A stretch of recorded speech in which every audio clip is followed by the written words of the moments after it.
Hello বন্ধুরা, আজ রবিবার, একটা নতুন দিন, নতুন সকাল। আর এখন বাজে সকাল 7টা। আমি পায়েল চলে এসেছি পায়েলের ঘরকন্যার আরও একটা নতুন ব্লগ নিয়ে তোমাদের সামনে। আজ ব্লগটা আমি এখন থেকেই তোমাদের সঙ্গে নিয়ে শুরু করছি। আশা করছি আজকের ব্লগটাও তোমাদের ভালো লাগবে। সঙ্গে থেকেও শেষ অবধি দেখো। ও হ্যাঁ, একটা কথা তো জিজ্ঞেস করতে ভুলেই গেছি আজকে। কেমন আছো তোমরা সবাই? আশা করি তোমরা সবাই খুব ভালো আছো। আমিও বেশ ভালো আছি।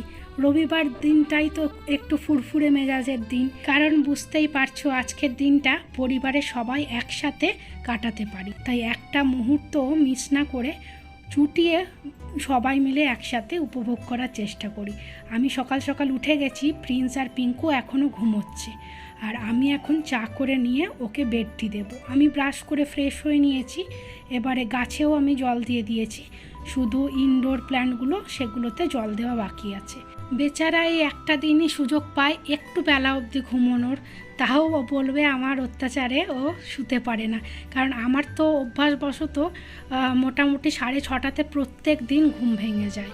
আর ছেলের স্কুল এখন নেই বলে তো 6:30, নইলে তো 5:30টার সময় উঠতে হয়, কারণ 7:10 অলরেডি ওর বাস চলে আসে। তো যাই হোক, ঘুম যখন ভেঙে যায় তখন ফ্রেশ হয়ে চাটাও একসাথে না খেলে ভালো লাগে না একা একা খেতে। তাই ওকে বলি তুমি চাটা খেয়ে আবার শুয়ে পড়ো, আবার একটু পরে উঠবে। যাই হোক, ও আজকে আর শোয়নি, উঠে গেছে। আর আমি এদিকে চাটা খেয়ে এই ঘরের মানি প্ল্যান্টগুলোকে একটু জল দিয়ে নিচ্ছি। এগুলোকে প্রত্যেক দিন একটু সময় করে যদি জল চেঞ্জ করে দেওয়া হয় তাহলে কিন্তু গাছগুলো একদম সতেজ থাকে আর পাতাগুলোও একদম সবুজ হয়ে থাকে। তো চলো বন্ধুরা, এবার রেডি হয়ে নিই। আজ তো রবিবার, মার্কেট যেতে হবে। রেডি হয়ে গিয়ে আবার ফিরে আসছি। রেডি হয়ে 3জনে মিলে বেরিয়ে পড়লাম। মা তো আর এখন এখানে নেই, তাই মায়ের জন্য মিস করি। যখনই বাইরে যাই 3জনে মিলে, মা থাকলে 4জনে মিলে যেতাম, সেটা ভেবে মনটা খারাপ করে। যাই হোক, চলে আসবে, মা বলেছে তাড়াতাড়ি, দেখি এখন দিন গুনি। চলো তাহলে যাওয়া যাক, সঙ্গে থাকো। পৌঁছে গেছি ডি মার্টে। জানো তো বন্ধুরা, এখানে ক্যামেরা করা না অ্যালাউ নেই, লেখাই থাকে, কিন্তু তবুও আমি সুযোগ খুঁজে 1-2 সেকেন্ডের জন্য চুপি চুপি মানে লুকিয়ে লুকিয়ে একটু করে ভিডিও ক্লিপস নিয়ে নিচ্ছি। আর এই দেখো, এখন বাবা আর ছেলেতে বোতলের সেকশানে আটকে গেছে। প্রিন্স বলছে স্কুলের একটা বোতল নেবে আর ওর পাপা অফিসে যাওয়ার জন্য, তাই এখন চয়েস করা হচ্ছে। আমি বললাম তোমরা দুজন যখন কিনবে তাহলে আমি আর কেন বাদ থাকি, আমার জন্য তোমরাই একটা চয়েস করে দাও।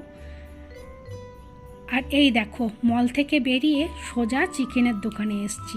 মাছ এবারেও আর নেব না, ইচ্ছা করছে না। এবারে শুধু চিকেন আর 30টা ডিম নিয়ে বাড়ি চলে যাব, আর সবজি নেব। আর আমরা গাড়ির মধ্যেই অপেক্ষা করছি এসিটা চালিয়ে। পিঙ্কুকে বললাম গাড়িটা স্টার্ট রেখে যাও 2 মিনিটের জন্য, আর নেমে কি করব আমরা। গুড আফটারনুন বন্ধুরা, এখন 12:30 বাজে। এই জাস্ট আমরা মার্কেট থেকে এলাম। এসেই এবারে মাছ রান্না করব। রেহাই তো নেই যে ঘরে এসে রেস্ট নেব, তার তো উপায় নেই। চিকেন এনে এই দেখো, এই আইসক্রিমের কন্টেনারটায় আর ভেতরে একটা ছোট কন্টেনারে 2 ভাগ করে রেখে দিলাম। ছোট ফ্রিজ তো, তাই আটে না একটা বড় কন্টেনারে। তো এবারে মাছটা বের করে নিচ্ছি। আজকে মাছটা করব। চলো এবার দেখাই কি কি এনেছি। এই দেখো, সব আনার পরে ছড়িয়ে ছিটিয়ে এইভাবেই ডাইনিংয়ে রাখা আছে সমস্ত গ্রসারি আর সবজি। এবারে ঝটপট একটু দেখিয়ে নিই কী কী এনেছি, তারপরে আমাকে সবজিটাও কাটতে হবে। আর মুখে বলছি না, দেখে নাও তোমরা। আর এই ফাঁকে বলি আজকে কি কি আইটেম হবে। জাস্ট 2টো আইটেম হবে। একে তো খুব লেট হয়ে গেছে খেতে, আজকে 3টে তো বেজেই যাবে মনে হয়। এখন সবজি কাটবো, আলু পটল দিয়ে মাছের ঝোল করব ভাবছি। ফ্রেশ পটল এনেছি। ফ্রিজে রাখা জিনিস আর ফ্রেশ খাওয়ার মধ্যে অনেক পার্থক্য, তাই ভাবলাম আজকে ফ্রিজে ভরার আগেই পটলটা ইউজ করে ফেলি। আর হচ্ছে সজনে ডাঁটা, বড়ি, আলু দিয়ে পোস্ত। তো এই দুটোই হবে মোটামুটি দুপুরে। আর রাত্রে তখন দেখা যাক, নইলে এটা যদি বেশি করে বানানো হচ্ছে তাহলে রাত্রেও এটাই হয়ে যাবে, শুধু ভাত করতে হবে। দেখা যাক কি হচ্ছে। এই দেখো, কত বড় একটা কেলগসের কর্নফ্লেক্স নিয়ে নিয়েছে পিঙ্কু। ব্রেকফাস্টে আমি পিঙ্কু দুজনেই বেশিরভাগ দিনই কলা দিয়ে বা এমনি খাই এই কর্নফ্লেক্স বা মুসেলি, সেই জন্য বললো বড় প্যাকেটটাই নিয়ে নিই। আর অরিওর প্যাকেট বলে কথা, দেখো অলরেডি প্রিন্স কেটে একটা প্যাকেট বেরও করে নিয়েছে। যেগুলোই বাড়িতে আসার পরে কাটা দেখবো, বুঝবো যে প্রিন্সই কেটেছে। মানে ভালো জিনিসগুলোই, ওর পছন্দের জিনিস থাকলে ও এসেই আর ওয়েট করবে না, কেটে নেবে। আজ টেনশান হচ্ছে কখন কি করব। আজকের রবিবার, আজকের ব্লগটা মনে হয় না এডিট করে আমি কাল সোমবারের মধ্যে দিতে পারবো। দেখা যাক, চেষ্টা করব যথাসত্ত্ব। রবিবারে বলে যে কম কাজ থাকে তা তো নয়, রবিবারে কাজ বরং আরও বেশি থাকে। তো কখন খেয়ে দিয়ে উঠি সেই অনুযায়ী রেস্ট, তারপরে ঠিক হচ্ছে। এই দেখো দুটো না মাইক্রোফাইবার কাপড়ের কিচেন টাওয়েল নিলাম, মানে গ্যাস তাক মোছার জন্যে নয়, ওই কাজ করার মাঝে মাঝে ভিজে হাত মোছার জন্য। তো এই সফট কাপড়গুলো আমার খুব ভালো লাগে ইউজ করতে। কিচেনের ক্ষেত্রেও আমি এক দুটো করে রাখি হাত মোছার জন্য। আর গন্ধটা যা সুন্দর, নতুন কাপড় জামার গন্ধ শুকতে, নতুন বই খাতার গন্ধ শুকতে আমার দারুণ লাগে। তোমাদের কার কার আমার মতো এই বদ অভ্যাসটা আছে বন্ধুরা, অবশ্যই কমেন্ট করে জানিও যে নতুন জিনিসের স্মেল নিতে ভালোবাসো। আর এই দেখো, এটা একটা ছোটো মতন গ্রসারি বাস্কেট নিয়েছি। আর ওই যে পিচ কালারের আমার যে একটা বাস্কেট আছে গ্রসারির, ওইটাতে না সব আটছে না, তাই একটা বললাম যে পিঙ্কুকে নিতে হবে। তো পিঙ্কু বললো এটা তলায় চাকা আছে, অনেক রকমই ছিল আরও। তো পিঙ্কু বললো বেশি বড় এখন আপাতত নিতে হবে না, এখানে কদিন আছি না আছি ঠিক নেই, তো তুমি যেটুকু দরকার একটু ছোটোর মধ্যেই নাও। দিয়ে এটা নিলাম। আর বললো তলায় চাকা আছে, তোমার টানতে হবে না ভারীটা, এক জায়গা থেকে আরেক জায়গা করতে সুবিধা হবে, তাই এইটাই নিলাম। তো দেখো ভরেও দিলাম অলরেডি, জিনিসগুলো ভালো হলো, কারণ একটাতে হয়ে উঠছিল না। এরই নাম হচ্ছে সংসার বলো। একটা দুটো করে ছোট বড় জিনিস হতে হতে যেখানেই আমরা যদি দুদিনের জন্য কোথাও সংসার পাতি, সেই জিনিস একটু একটু করে আমাদের বেড়েই যায়। বিশেষ করে আমাদের বাঙালিদের এটা তো হয়ই। আমি দেখেছি নন বেঙ্গলি ফ্যামিলিদের মধ্যে এক জায়গায় পুরো সেটেল না হওয়া অবধি ওরা ফার্নিচার একদম, জিনিসপত্র একদম বাড়াতে চায় না। ঠিক ওর মধ্যে সুন্দর অ্যাডজাস্ট করে নেয়, কোনোই অসুবিধা হয় না। কিন্তু আমাদের বাঙালিদের যদি আমরা মনে করো একটা গাছের তলাতেও থাকি, তো সেখানেও একটা সংসার বানিয়ে ফেলবো। ঠিক কি না, তোমরা বন্ধুরা একমত হলে জানিও। আর এই দেখো, এই 10টা জিপলক প্যাকেটের সেট নিয়েছি ফ্লিপকার্ট থেকে, মাত্র 135 টাকায় 10টা জিপলক প্যাকেট, এই সবজি রাখার জন্য আলাদা আলাদা করে ভেজিটেবল পটে। তো দেখলাম এত সস্তা, নিয়েই দেখা যাক, যদি ঠকিও তাহলেও খুব একটা মানে বেশি পয়সার ব্যাপার নয়।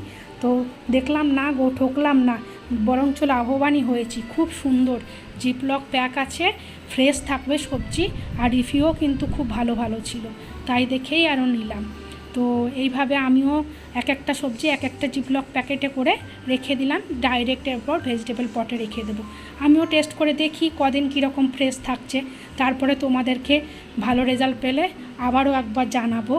দামটাও তো কম, মোটামুটি 10টা জিপলক প্যাকের একটা সেটের দাম হচ্ছে 135 টাকা, মানে খুবই ইজিলি নেওয়া যেতে পারে। এখন 5টা ব্যবহার করব আর 5টা রেখে দেবো, কারণ 10টা তো আর ফ্রিজেও আটবে না, 10টা একসাথে ব্যবহারও প্রয়োজন হয় না।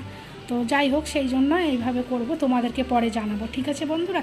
আর যদি তোমরা এর লিঙ্ক চাও, মানে এটা তো খুব একটা দরকারি জিনিস ফ্রিজের জন্য, তো তোমরা তাহলে কমেন্ট করে জানিও, আমি নেক্সট ব্লগের ডেসক্রিপশান বক্সে এর লিঙ্কটা তাহলে শেয়ার করে দেবো। চলো, তরকারি তো আমার কাটা হয়ে গেল। এই দেখো, এটা আলু পোস্তর আলু কেটেছি, এটা বড় বড় আলুগুলো হচ্ছে মাছের ঝোলের জন্য, আর সজনে ডাঁটা তো আলু পোস্তর জন্য, আর তলায় মাছের ঝোলের পটল রয়েছে।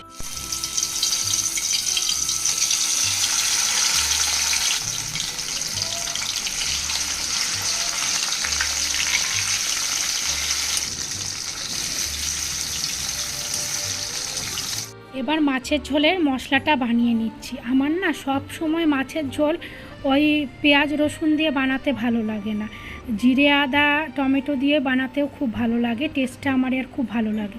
মায়ের কাছেই এই সব শেখা আমাদের দুই বোনের। যদিও আমি এর মধ্যে মাঝে মাঝে পেঁয়াজ দিই, যেমন আজকে দেব, মানে জিরে আদা লঙ্কাটা একসাথে বেটে নিয়েছি, দেখলেই তো তোমরা। আর দুটো বড় বড় পেঁয়াজ আর একটা বড় টমেটো চপারে চপ করে নেব। একটা ফ্লিপকার্ট থেকে বাটারফ্লাই কোম্পানির চপার অর্ডার করেছি, মানে রিভিউগুলো খুবই ভালো দেখলাম। তো আমার দরকার ছিল একটা চপারের, নইলে কি বলো তো, মাঝে মাঝে খুব মিহি মিহি ধরো পেঁয়াজ টমেটো বা কিছু কাটার দরকার আছে, তখন সেটা আমাকে ওই গ্রেট করতে হতো, বা ধরো রায়তা বানাবো, শসা পেঁয়াজ গাজরকে একদম সুন্দর করে চপ করতে হবে, সেক্ষেত্রে চপারটার খুব দরকার। কিন্তু ওই সুতো ধরে টানার ব্যাপারটা দেখে ওই কনসেপ্টটা আমার মনে হয় যে একটু টান পড়লেই তো বেশি দিন টিকবে না, ছিঁড়ে যাবে। আর বোনেরও একটা ছিল এরকম, তো বোন বলেছিল দিদি এগুলো কিনিস না, ফালতু ছিঁড়ে যায়। তো সেই জন্য ভাবলাম যে দরকার হলেও বা কী হবে, যদি ছিঁড়েই যায় তাহলে নিয়ে কোনো লাভ নেই। কিন্তু হঠাৎ এই বাটারফ্লাই কোম্পানির চপারটা দেখলাম, এত ভালো রিভিউ, অনেকে বলছে 2-3 বছর ধরে ইউজ করছে তাও খারাপ হয়নি। সেই ভেবে ভাবলাম আমিও তাহলে একটা অর্ডার করে দেখি, জিনিসটা তো খুবই কাজের, ভালো থাকলে কাজে লাগবে অনেক। তো দেখো এদিকে আমি মাছের ঝোলের আলু পটলটাও ভেজে নিচ্ছি, আর ওদিকে ওই কড়াইটা দেখতে পাচ্ছ মশলাটা কষছে, একদিকে মানে দুটো কড়াই দুদিকে বসিয়ে দিয়েছি।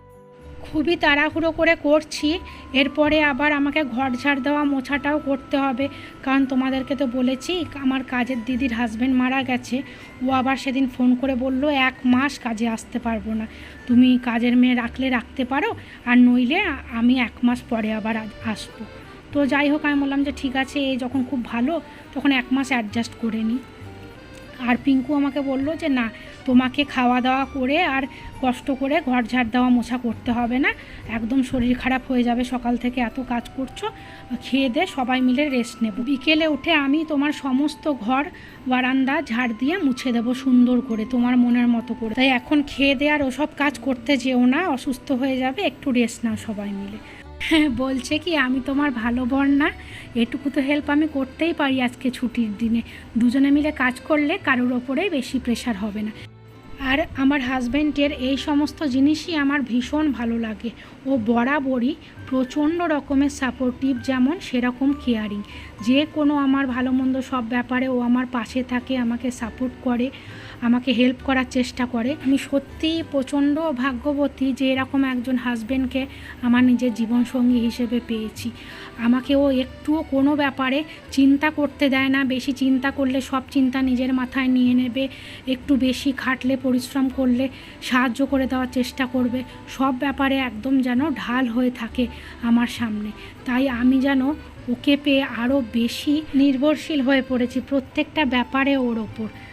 যাই হোক, একটা জীবন সঙ্গী যদি এতটা সাপোর্টিভ আর কেয়ারিং হয়, তাহলে কিন্তু সংসারে বা জীবনে যতই ঝড় বা সমস্যা আসুক, হাসি মুখে সেটা অতিক্রম করা যায়, তাই না?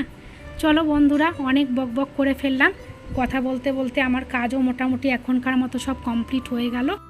তাহলে চলো আজকের মতো এখানেই টাটা জানাই, খুব শিগগিরই দেখা হবে তোমাদের সাথে আরও একটা নতুন ব্লগের সাথে। ততক্ষণের জন্য সবাই খুব ভালো থেকো, সুস্থ থেকো। আর আজকের আমার ব্লগটা ভালো লাগলে একটা লাইক আর অবশ্যই কমেন্ট করে জানিও। টাটা।